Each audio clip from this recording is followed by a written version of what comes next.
Richard and Ashley's story obviously doesn't start here. The two of them have been traveling the world together for years, first as backpackers, then as overlanders on their big adventures, traveling from Vancouver to Argentina in their little red pickup. Now this trip will hopefully complete one of the bigger achievements of a Pan-American traveler, the completion of an Arctic Ocean to Southern Ocean adventure. In this case, Ushuaia, Argentina to Tuktoyaktuk in the Northwest Territories.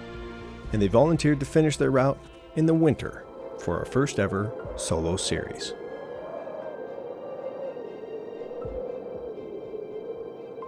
Xoverland's solo series is presented by General Tire and the Grabber ATX, the official tire of the Arctic series, available at TireRack.com. And in association with Patriot Campers and P-Course Systems. All right, the time has come. Tomorrow, I get to do one of my favorite things in the world. I'm gonna jump in this truck with my best friend and start heading off in one direction and see what kind of adventures we can find. All ready to go. See you tomorrow.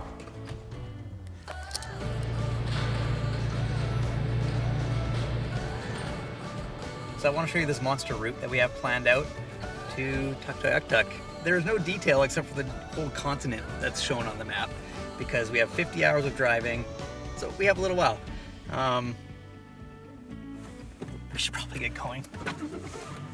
Ash and Richard are driving through northern Montana to hopefully reach the Canadian border and cross over by the end of the day. They are Alberta bound. With any proper overlanding trip, there is a border crossing typically, and this one should go as smoothly as any Canadian entering back into Canada. From here, the trip will push north to get to the Arctic regions as soon as possible. This will allow as many experiences to take place, or for the Giordano's to simply endure the region if it comes to that. Okay, so we're about 5 miles from the border, and once we get over the border into Canada, we will be home, and then we will try to track down a campsite. See you on the flip side. So our entry to Canada was denied, surprisingly, tonight. It's the first time I haven't been allowed back home. I guess the issue had to do with Canadians driving a U.S. vehicle into Canada.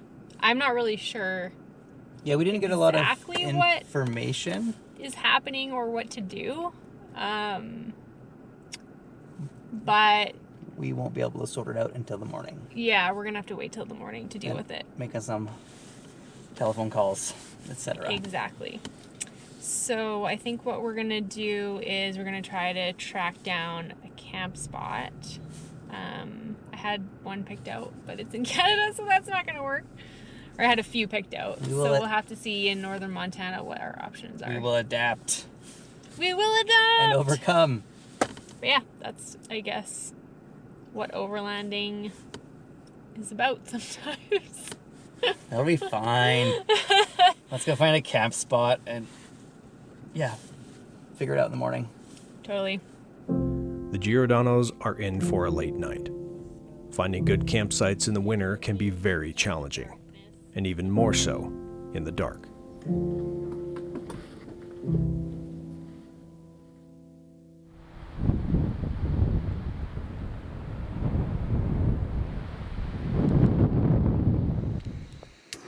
So yesterday was tougher than we expected it to be, for sure. It was 1:30 a.m. by the time we rolled into camp. A little bit of a rough start to the trip, but I am confident that the rest will be smooth sailing. So yeah, and the heater was amazing. Like, last night was super windy, it was snowing like crazy, and we were snug as a bug in a rug in these awesome sleeping bags, and the heater kept us warm all night, so that was really nice. All right, Claycroft. Hopefully you have good news. I do not have good news. Oh. And the problem is that Canadians are residential Canadians are not allowed to drive U.S. plated vehicles inside of Canada. It is because you are residents that this becomes a problem, because what they're trying to mitigate is Canadians coming to the U.S., leasing cars and bringing them back into Canada. Gotcha. So, I don't know. Like, should we try the temporary vehicle import permit? I think it's still worth filling out. All right. Yeah. All right. We'll fill this out a lot quicker now and go for it. All right. We will see what happens. All right. So, like any real overlanding adventure, we ran into paperwork issues at the border. We are currently in the middle of sorting it out while hanging out in this kind of nice little campground area. But yeah, just waiting on. Currently, Ashley and I are waiting on Rochelle to fill out some paperwork so that we can temporarily import this truck into Canada, and then we'll head north. We have no idea how long this is going to take, but hopefully we can do this today. Is there a reason why you're in our camper right now? After a long morning of phone calls to various agents and border personnel, no one really seemed to know what to do. So we here, back at the X-Hangar, took a stab at filling out the temporary import permit paperwork and sent it back to Richard and Ashley. Hopefully, the staff at the next border to the west will have a better idea on what to do in this unique situation. So we definitely weren't prepared yesterday. Yes, we're gonna give it another go. Yeah. Had a nice positive conversation with the Canadian Border Services Agency. Yeah. So we have our proper forms to fill out in order to essentially do a temporary vehicle import permit, more or less. We should have known about this considering how many we've done over the years in all the other countries, but we've never had to do it. We've never had to do one for the US. So. True. And we have entered Canada In an XO vehicle before, just not on our own. 16 kilometers until the border, and we will see what happens.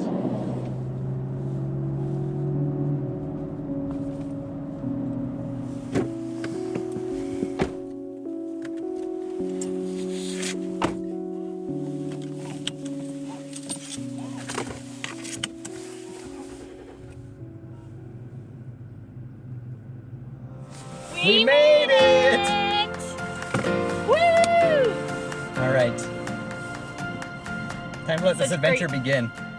After a 2-hour legal dive into a U.S. commercial use vehicle being used by resident Canadians in Canada, the border agents sorted the problem. There have only been roughly 30 vehicles with a special permit issued since 2016. Already, it's apparent that the Giordano's will have their work cut out for them on this journey north. But for now, Richard and Ashley enjoy the victory with a hot meal in Calgary. Time to fuel up before heading into camp tonight and pushing further north toward the Yukon tomorrow.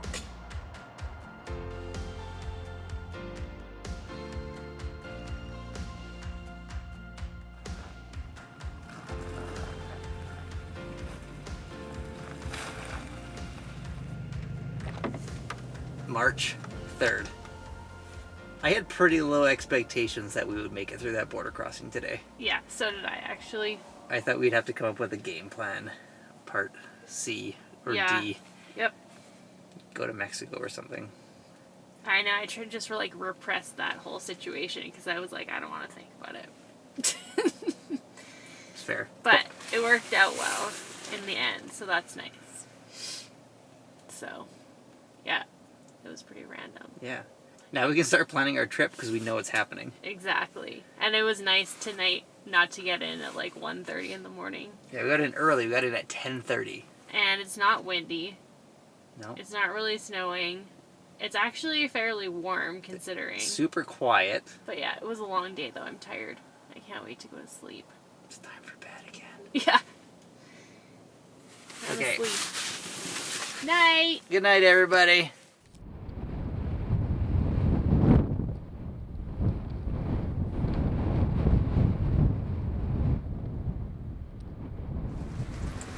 Feels like winter. we kind of moved out of our apartment and then drove down to Bozeman to pick this truck up and finish prepping it, and then we left all within a matter of a week. So we've really done, let's say, no planning of this trip other than heading north.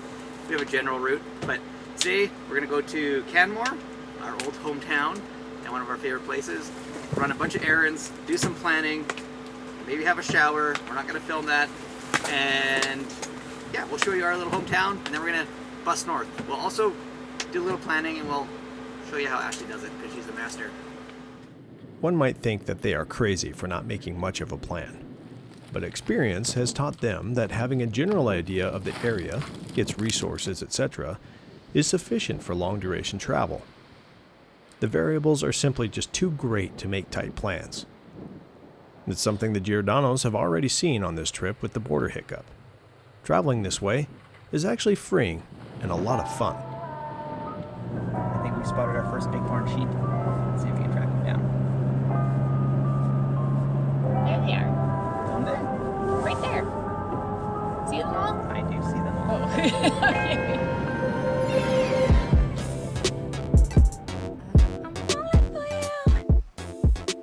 Richard and Ashley live in Canmore, a small town outside of Banff, Canada. A quick stop for some route planning officially kicks off the next driving phase of the trip. It's still about a week's drive to Tough, and that's on good roads. When on the road for a long time, it's great to use local facilities to get a good workout in, and a shower. This may be the last time these two will get to stretch their legs for the next 3 weeks.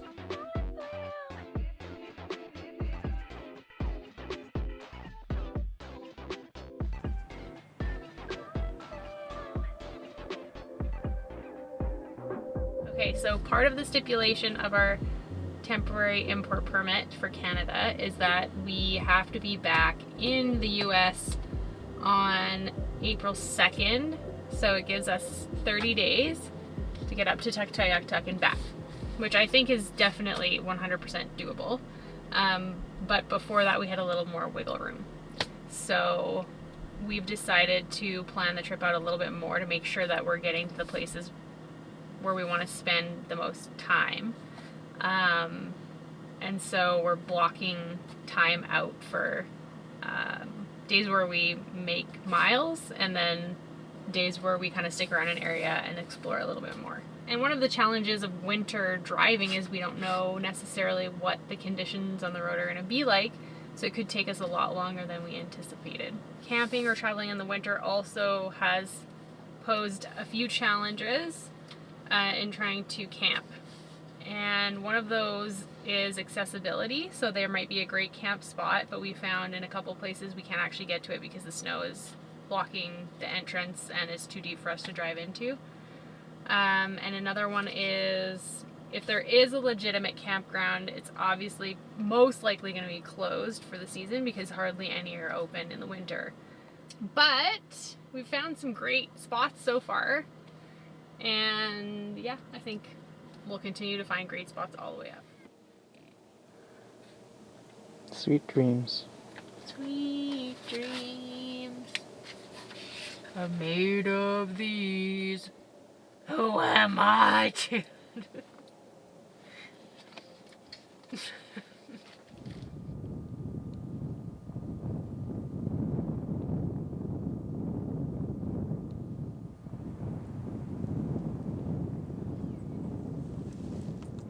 Ready to rock and roll?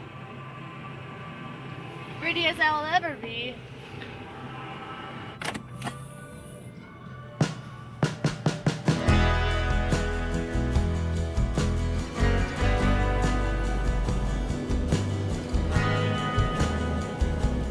Next stop is the Parkway Information Center for the latest on the road through this region of Alberta.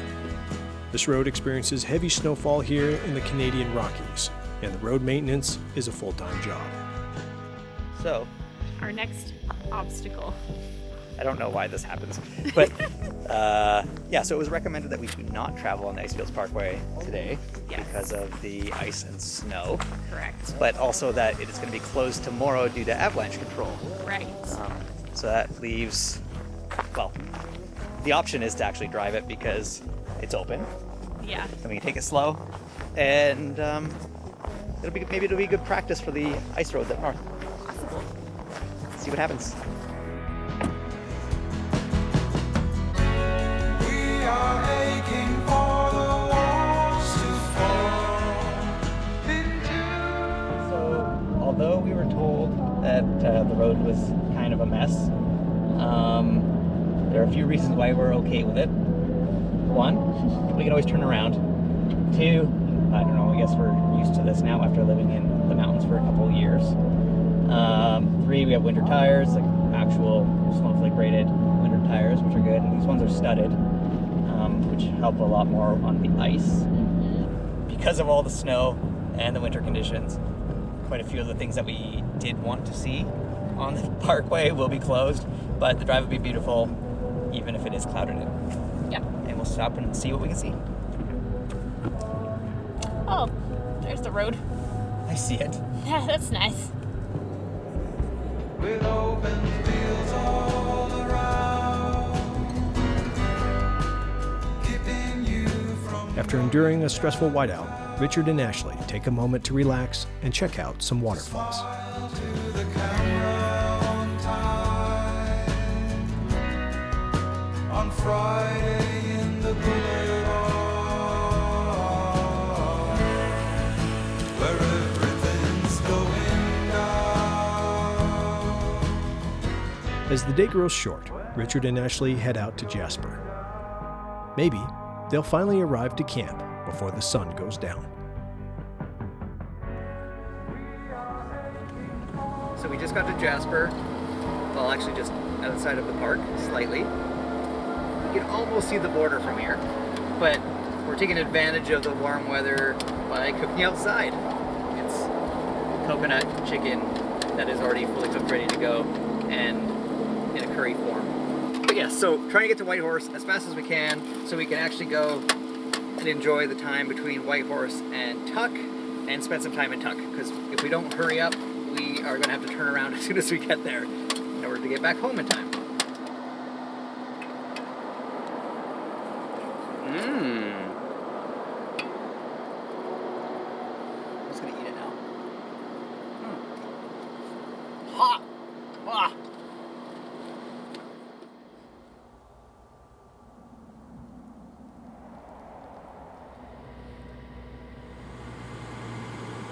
All right, my love, where are we headed off to today?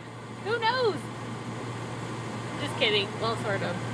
We're gonna go through Grand Prairie, and then we're gonna go to Dawson Creek. Maybe hit the gym there, and then hopefully, if we have a good day, we'll make it to Fort St. John. What starts at Dawson Creek? Mile 0 of the Alaska Highway. Sweet. Yeah. All right, let's go. Okay. See ya.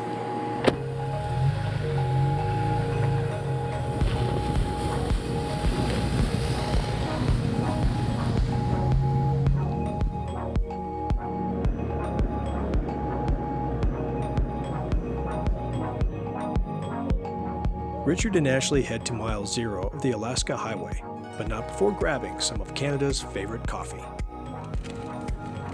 Timmy Hose. Thank you.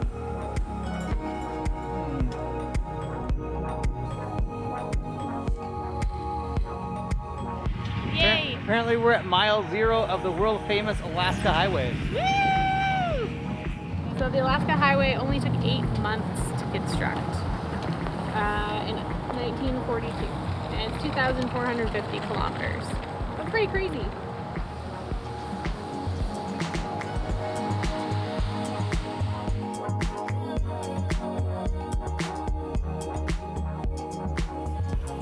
The Tacoma's habitat system is designed to be lived in or out of. This is the only one of our current fleet trucks that has this option, and it's what made it such an obvious choice for this special endeavor.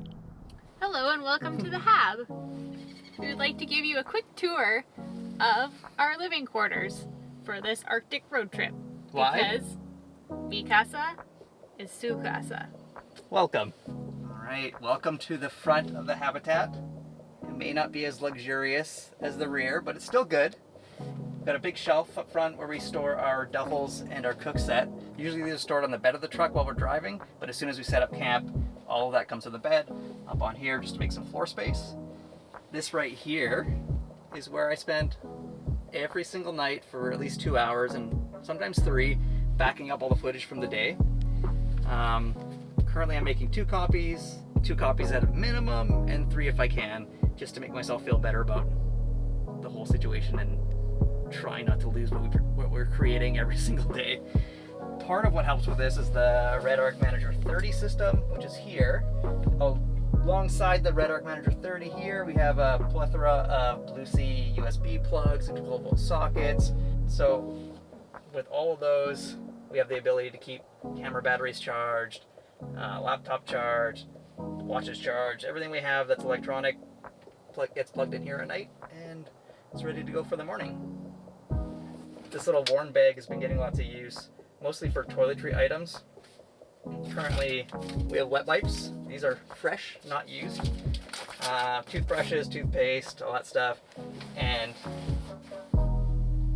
my favorite, shop towels. They work way better than paper towels, and they last a lot longer. So. Now for the downstairs portion of the Habitat tour. On my right, we have the 52-liter National Luna fridge, which contains all of our nutritious food goodies and some not as nutritious food goodies. And on my left, we have the Goose Gear drawer module with a removable lid. So we like to store our coffee paraphernalia in there so it's easily accessible, especially when it's cold outside and we don't want to go outside to open the bottom drawer to access warm drinks. And we also will store a couple of extra packs of backpacking meals in there just in case, because those are always handy to just store everywhere. So Yeah. We have been eating a lot more of those than expected. yes, we have. It's cold outside. These are the sleeping quarters of the Habitat. We have our minus 40 degree Fahrenheit or Celsius sleeping bags. They are Nemo brand and they keep us nice and toasty, warm, and alive at night. We have this great flannel heating blanket which we put underneath the sleeping bags, and it heats up the down to get it nice and toasty before we crawl in at night. We also have this loft. This is the upstairs where we put jackets and other accoutrements during the nighttime.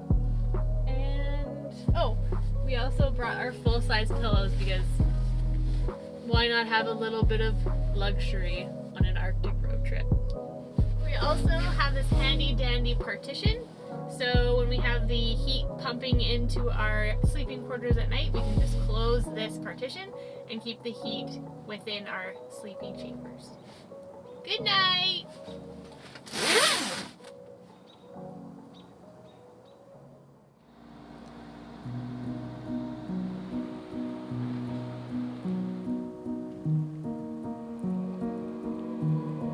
So what do we have? What is it, 600 something kilometers? I think so. All right. So we'll hammer down, make some miles and kilometers. It's definitely going to be dark again when we show up at camp tonight, but it'll be worth it. Yeah, it should Right? be good. And It won't. It I like will this, be good. this blue sky day. It's It's amazing. beautiful. It's absolutely perfect. Nice drive. And it was a great camp last night. Richard and Ashley have entered the boreal forest, a vast forest system that reaches from Norway through Russia, Mongolia, Japan, and as far as eastern Canada. It is the planet's biggest community of plants and animals that have common characteristics, known as a biome. Its sheer size is often unrecognized, and one could travel across it for years, immersed in its diversity and scale. Most northern travelers know that the further north you go, the magic of the Arctic begins to show up. We are almost at camp. The sun has just set, as usual. After a 600, 700 kilometer driving day. Yes. Slowly making our way north. We're gonna wake up tomorrow. We're gonna go to Hot Springs. It's gonna be so good. So good.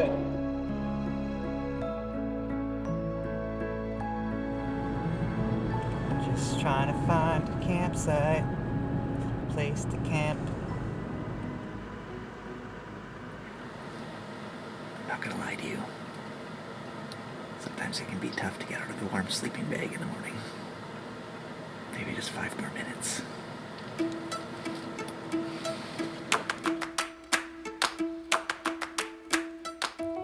So I was able to pry myself out of bed because I was motivated.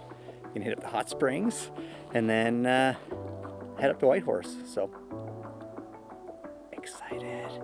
Still asleep though.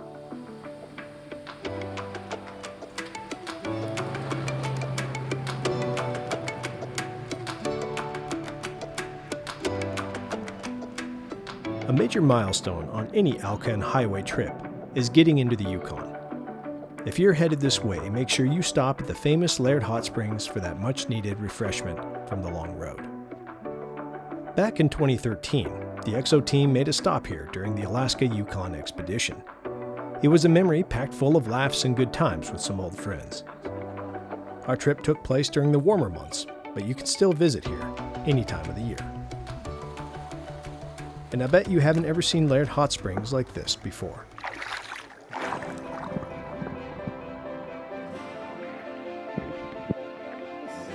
I feel like this is my new home.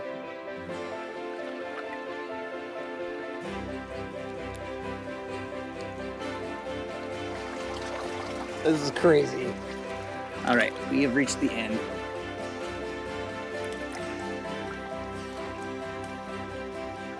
Wow. This is magic.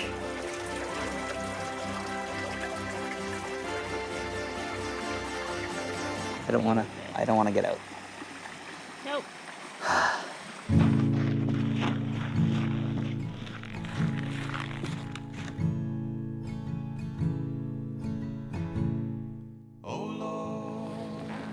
Welcome to the Signpost Forest here in Watson Lake, Yukon.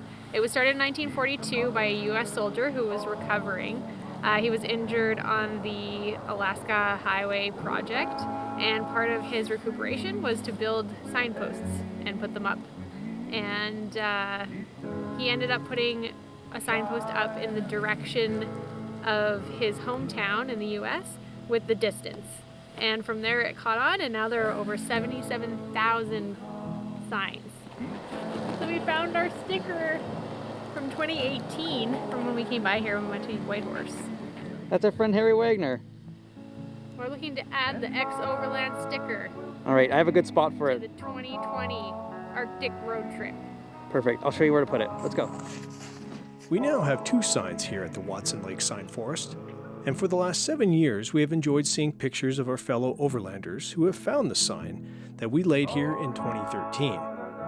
They've sent us pictures with it, and now the Giordano's Perfect. have just doubled your chances of finding one.